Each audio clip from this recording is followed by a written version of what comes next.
Your shame has a market value. Every insecurity you try to hide can be turned into a product, a course, a treatment, a filter, a subscription.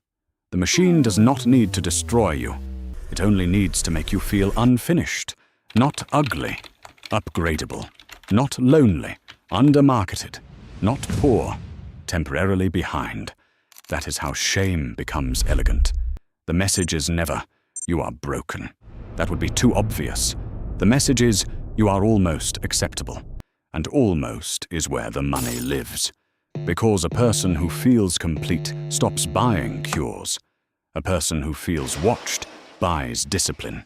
So the system gives you mirrors everywhere, metrics, scores, before and after pictures, rankings, streaks, public proof of private anxiety. It calls this empowerment. But empowerment that requires constant payment is just dependency with better lighting. You are not being sold a better life. You are being sold distance from the version of yourself they taught you to hate. And every time you pay, the shame survives.